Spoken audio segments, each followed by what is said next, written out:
Wonderful to have you. Thank you so much, Bethany. I am happy to be here. Great. I will go ahead and give presentation control to you.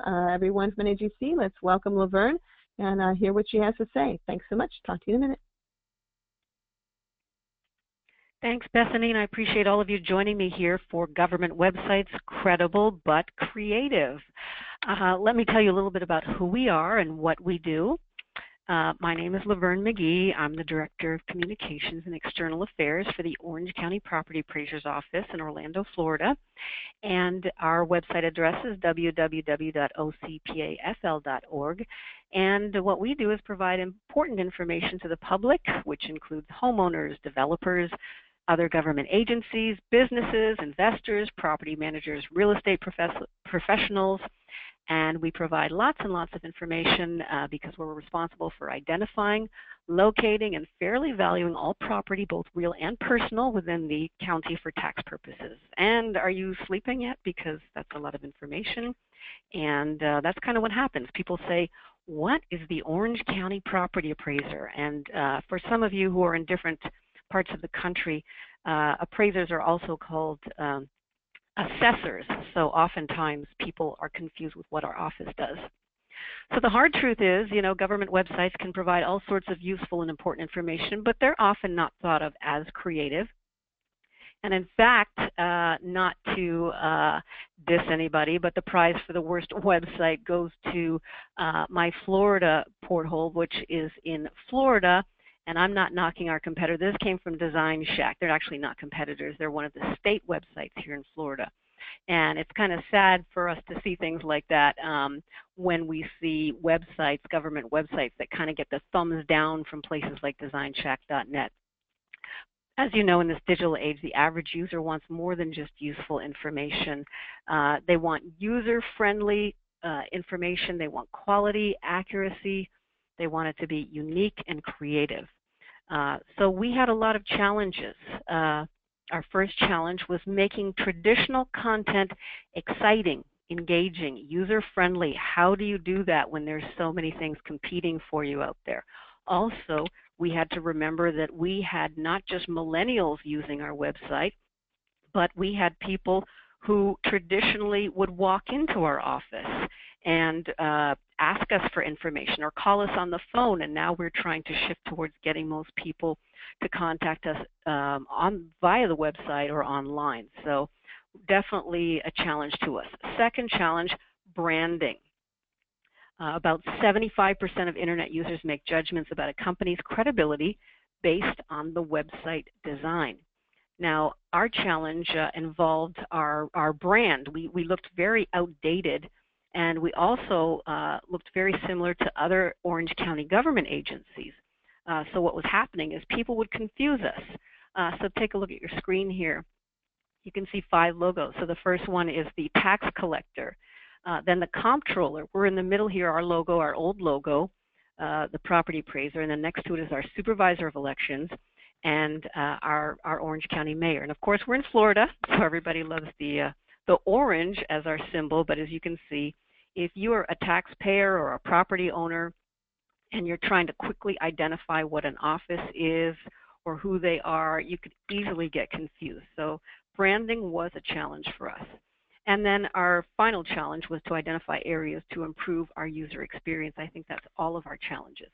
So this is how we look. This is our website when we first started the task of rebranding and redesigning this website.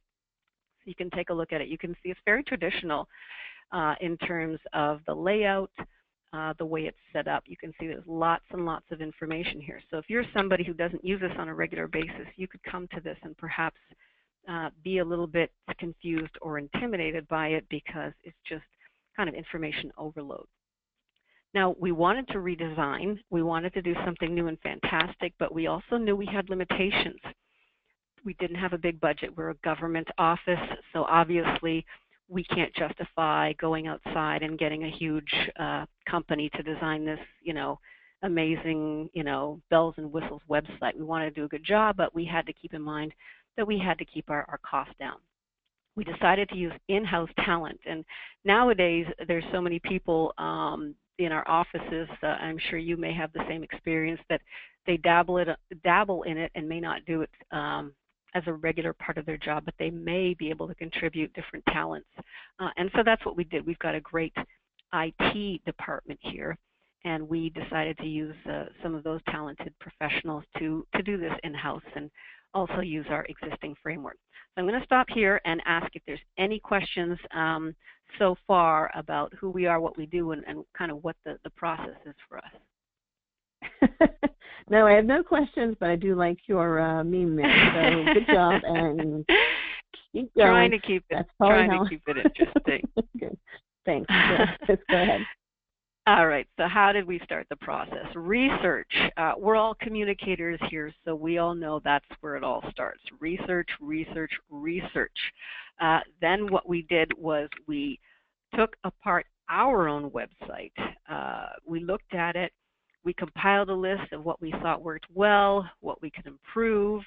As you can see, the fonts that we used, the colors that we used, very, very rigid structure, not exactly appealing to the eye. So we kind of picked our own website apart and then went back to look at other websites. So this was one of our favorites, Denny's. I mean, it's hard to compete with a website that's got pictures of pancakes on it, but Denny's website is definitely one of the popular ones. We looked at Lockheed Martin. They've got a great website. They use a lot of big, bold imagery, very streamlined. Lockheed Martin actually has an office here in Orlando, Florida, so we work with them a lot. And so I looked to them to see what they were doing. And then, of course, we looked at some high-profile government websites like whitehouse.gov. Now, when we looked at this, Donald Trump was not our president at the time, so this website has changed, as I'm sure you've all been on it to see what the new administration is doing. But we looked all the way to the top of the food chain for inspiration. U.S. Department of Defense, we actually thought that they did a good job as well with their structure. Even though they've got a lot of information as well, they were able to lay it out in a nice, visually appealing way. A couple other ones just to mention that we thought looked great. Utah had a great website. Nebraska.gov had a great website. And again, you can go on, and I mean, it's endless what's out there. So then we went and made our wish list. We wanted clean and simple navigation, bolder colors and images, and I know that can be pretty scary for a government communicator. What we did was we took the orange and blue from our logo and we just enhanced it to make it a little bit more energetic looking, but we stuck to those colors. So basically you're going to see orange, blue, and white, which was what we began with, and we just sort of enhanced that. Less copy, more icons, more graphics. We highlighted the fact that we have multiple language users here and speakers here, and the website is offered in different languages. We highlighted our social media, added some video to it, lots of infographics, and of course our press room. We continue to keep it as traditional as possible, but we update it as much as we can. So we took our changes and options and made some mock-ups, and we took it to focus groups. You can do this formally or informally, and the challenge is everybody's got an opinion. It's hard to please everybody. So as much as focus groups are useful, sometimes they can even make it a little bit more complicated just because so many people have different opinions. Oh, I like that color's too bright. No, that's too dull. And you're just going to have to kind of gauge within your own team what you think your audience can handle. I'm here in Orlando, Florida, and Orlando, Florida is full of a lot of people from different places. They move here from New York, from Boston, from Pennsylvania, from other parts of the world, a lot of Puerto Ricans here. And so our demographic here is so wide-ranging that we just don't have one particular type of person that you would describe as from Orlando. So after we decided what we thought was best and what worked best, we did our static mock-ups, we did wireframe mock-ups, we did beta testing, and then we launched. So once again, here's our before And this is our after. Before, after. So you can see the difference with the colors. Although we are using the same colors, which is the blue and the orange, we added more of it to make a modern, fresh look. Bold graphics, banner across the top. That's a video in the middle there that we designed and created, a welcome message. And we were lucky enough to be actually honored by the IAAO, which is our version, the International Assessing Officers Association, and also PR News, which was nice for us because they look at a lot of websites. So we got an honorable mention from them when we relaunched. So once again, you can see at the top, that was important. That's a rotating banner there. We've got 4 key messages that we keep rotating at all times. We make sure that our social media icons are highlighted, the video, and we've actually got the social media twice. Up top, which is the traditional spot where people normally look for it, but then we've got it in big, bold, colorful icons on the side. And that's because we really want to focus on an integrated type of communication platform where people can connect quickly to us using any means that they feel comfortable with. And then across the middle here, the most popular things that people will come to our website for. So they want to know about our fraud hotline or how that works, our fraud program. They want to be able to file online. They want to know where our satellite offices are. So those buttons we decided to highlight. Again, we have our choose language with our globe symbol because we do pride ourselves. As I said, we're in Orlando. We've got a lot of Spanish speakers and people who speak other languages who have moved here. And so we wanted to highlight the fact that we could help them if there was a challenge with English. And then you can see our menu button. We didn't actually change it that much from our original because that's, again, the most important information. We just made it look prettier, to be honest. And again, you can see we're using a lot of big, bold graphics. We added a little bit of color here for some of the specialized information that we wanted to get out. This was just sort of tooting our own horn about how we stay under budget, and we're interested in green programs and saving money, and so we made graphics. We still have the text underneath, but if you wanted, if somebody were just quickly glancing over it and didn't want to read that information, they could see right away what we were offering. And then other pages on our website. Again, we're a property appraiser's website, so we get a lot of real estate agents and property owners who want to see the value of their homes and compare it to other homes. So we have a lot of maps, and we have search tools that are used quite often because property, of course, as you know, is usually one of people's most important assets. So they come to our website, and hopefully they can get information quickly and quite easily. This is actually a picture of a map of Orlando, and this was taken years ago, and this is our technology today. That's actually the Magic Kingdom, if you can see it. So everything on our website has been updated, pictures, mapping, you name it, bold colors. We actually enhanced this picture, which is similar to what you would do in a Photoshop where you were changing things. The actual picture is the same. We just make it brighter and clearer to look at. So we relaunched the website. We had a press launch and sent out several press releases. But you can, use different tools for your launching if you want to really get the word out. And we especially wanted to drive social media to our website. So we did a lot of things to kind of do this kickoff of our relaunch so everybody would know that we were rebranding and people wouldn't worry. Sometimes when you do this, people are used to the old website and they question it, and we actually had really good feedback that the actual information hadn't really changed. It was the way the information was presented. So in summary, know your audience, identify your challenges, research, lots of research, review your own website. You got to be realistic about this as well, and we tried to be. Again, we're a government office, and we did not want anybody to question our professionalism. We did not want anybody to question whether it was too much for what a taxpayer would consider a good use of taxpayer dollars.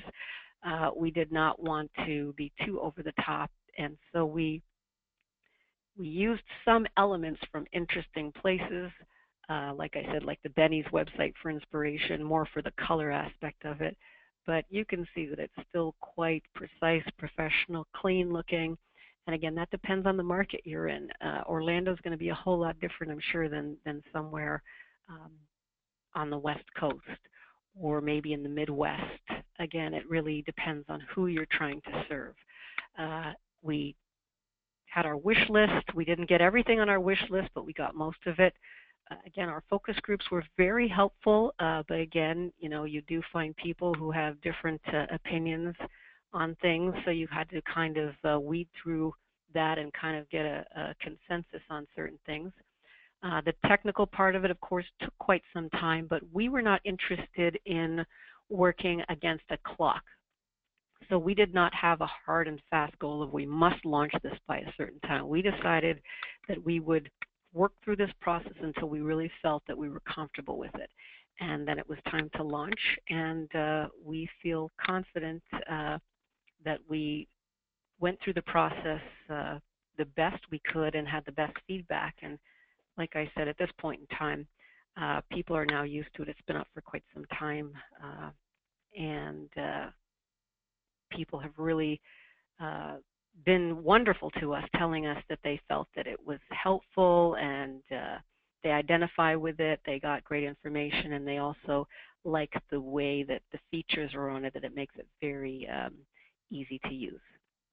So thank you, everyone, for my presentation. There's a whole lot more aspects to this, as I'm sure you can imagine, but I just wanted to give you a general overview of one of the challenges we had in our office as government communicators and how we have started to work through issues and questions with technology in our office and how we try to keep on top of trends.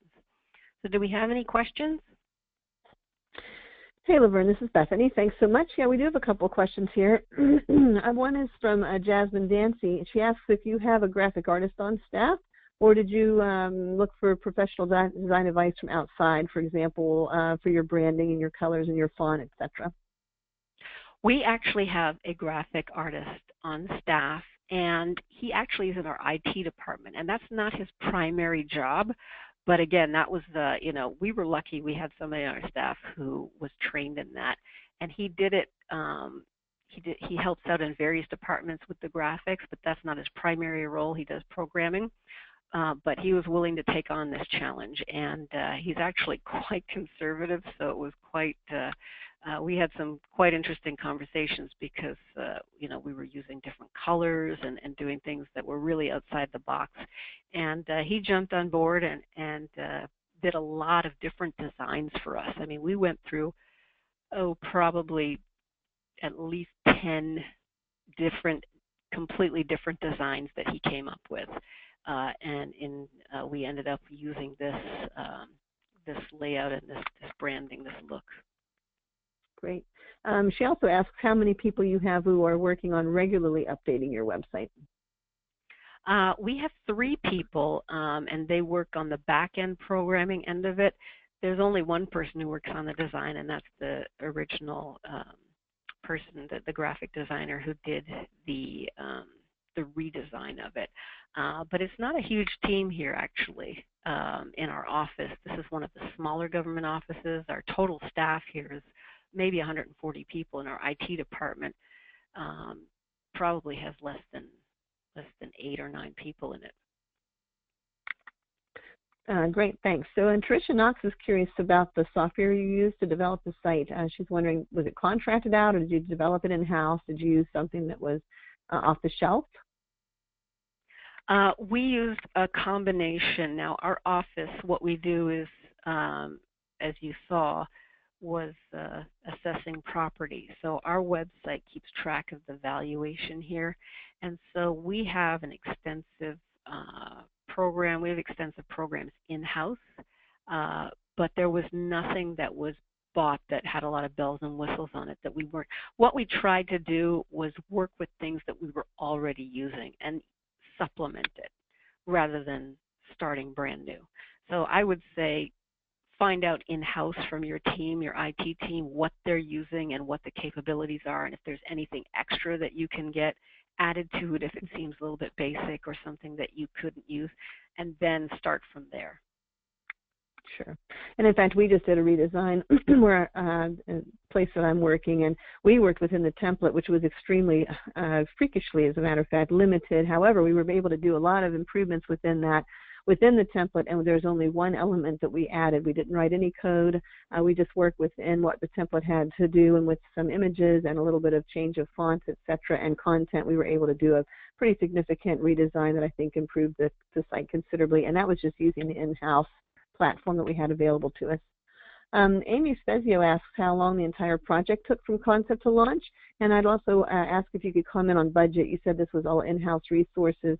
Was this done on just your regular time, folks' regular time, or did they charge overtime? You know, how did you guys kind of work that out in the budget? So the two-part question, the time it took from concept to launch, and then how you kind of dealt with your costs.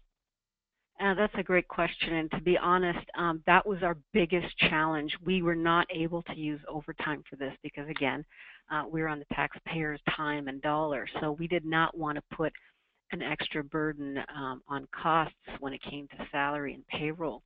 So this whole process took well over a year, and that's because it was done as a project rather than an actual daily task. So it was not worked on a regular basis every day, even though it was a project. So we did it without using overtime and that kind of thing. But again, we did not have a hard and fast deadline. You can only take your time with it, obviously, if you don't have that pressure of having to update it right away. We wanted to do it quickly, but that was one of our limitations. We knew that even though we wanted to change it right away, it would not be cost effective, simply Sure. because it just takes time. Sure. And did management, were they on board with that? Oh, absolutely. Yeah. Oh, yeah. This came from management. I mean, they were very aware of the changes that needed to be made. They were excited about the project as well, and that's definitely a big help. That it came from a lot of different directions. I think everybody pretty much agreed because we all use the internet. We all use different websites in our personal and professional life, and I think we all want to make it the best and the easiest for people. So our whole team was supportive, and that's key as well. Everybody was on board with this. Terrific. So Kinja Chen asks, have you given consideration to making your website responsive for mobile devices? Is it mobile responsive now, or are you planning on putting that into place? That we actually have gone back and forth with that, and that's another project that takes time. We are working on that right now. We had a version of it where you could go to M, you could put our website and then put M first and then type in the address. That didn't quite work for us, so we are going back to the drawing board with that. A lot of websites now are so tech friendly that when you go to your mobile device, it'll automatically reconfigure based on what you're using. So if you're on an iPad, it'll reconfigure. If you're on an iPhone or an Android, we're not at that stage yet, but we are looking at that for our next step. Great, thanks. And Lisa Morse is wondering, if you had a bigger budget and you were able to contract out, what else would you have done from design to development? What other choices would you have made? Would you have had a different wish list? I would say, believe it or not, video. These days, everybody watches video all the time, Facebook Live, and they're on Periscope, all these things. Video seems to be the future from what we're seeing, and for us, it makes sense because we're an appraisal office. For instance, I wanted aerials of Orange County. I mean, if any of you've been to Orlando, it's a gorgeous county. There's Disney and Universal Studios, and there's beautiful residential developments. We really didn't get to capture that, which is what you would call the bells and whistles. I mean, everybody who lives here knows, yes, what it looks like, but we were not able to capture those images as the way we wanted to. We could have used stock images, we could have had regular photography, and we tried it, but it almost looked too much like a real estate website, like going to a realtor's website, and we didn't want to have that look to it. We wanted to maintain that it's a government office. So had we had the budget, we would have had drones fly over the county and take amazing aerial footage of it and do a really high-end video for it. So those are the type of things that we would have added to it. But I mean, we made sure that the basic information and the basic ideas were there. But when you have a bigger budget, it's basically everything except enhanced. So we feel really proud of what we've done. But yeah, if we could have had everything on our wish list, there would be gorgeous rotating banners of aerial shots and different views of Orange County and the property and the way it looks here. Neat. Yeah, that's a good point. And what about your visitors? We have questions about whether you were able to increase your visitor, like the number of visitors. Have you been able to increase your outreach? Are you in touch with people more effectively now that you've revamped your website, or are folks just sort of using it as they have for a long time? We have kept it, we're not as interactive as we'd like to be, but then that's another challenge for a government office, because sometimes when you get too interactive, then people are getting off topic and whatnot. So we have a spot on our website where you can ask, you can leave questions and then we'll respond back to you. And we mostly have that challenge with our social media, because people will contact us and say, why is my pool not being added to the value of my home? And those are things that we don't have the capabilities to do. We have to refer to our customer service team. So in terms of engagement and that sort of thing, it's still a challenge for us to have that kind of, like the live chat. A lot of websites have the live chat come up. We can't do that type of thing, but we're pretty good about trying to respond to people, and we've got a standard response that sends back to people. And if there's something that looks really out of the ordinary, we'll flag it and send a special response, but we'll refer people to customer service if they have further questions. But in terms of the building the visitors and so forth to the website, they definitely stay on it longer, and it definitely has gotten more traction than the old version of the website. Great. And then one final question. You said that you have these buttons for frequently visited areas. Did you use Google Analytics or some other analytics or another tracking mechanism to figure out what it is people really needed to know, how in terms of prioritizing? And have you sort of watched your analytics since you finished? Yeah, our IT department does track that. I don't have the analytics with me, but they do use Google and other tools, which is really, really important, which I could probably do a whole other webinar on that, as we all know how important analytics are. But keeping track of the traffic and where it's coming from. Our team, again, I said we're in Orlando, and people use our website because they want to find out what the cost of property is here. So we'll have people in the Middle East, we'll have people in South America who are using our website, and we're able to actually track those users and what countries they're from. And we keep track of the highest proportion of users from different countries as well. Great. But did you use those analytics when you were in the design phase, I think was the question.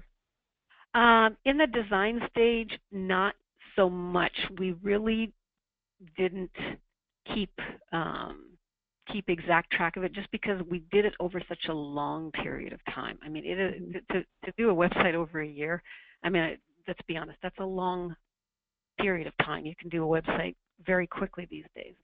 So the analytics are not as easy to keep track of that way, because you're not using a specific time frame there.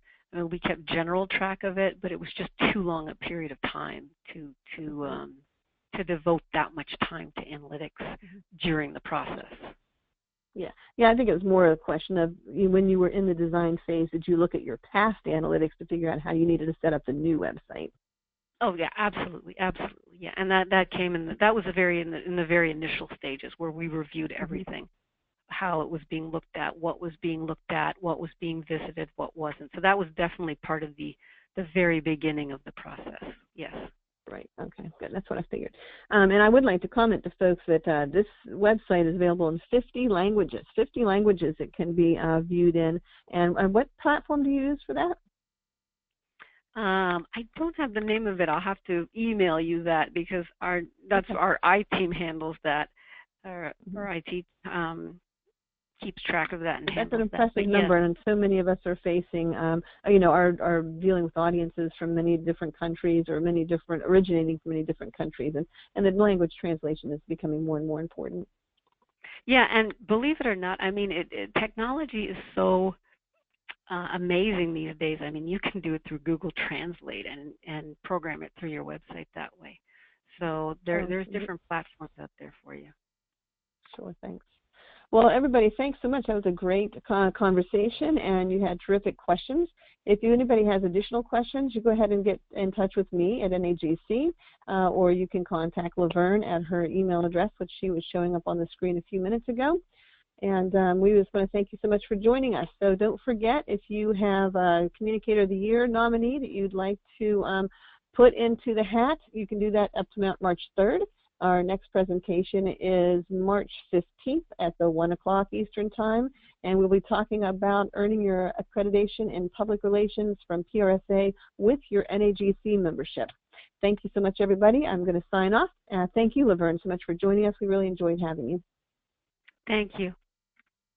You're welcome. Bye-bye now. Everybody have a good day.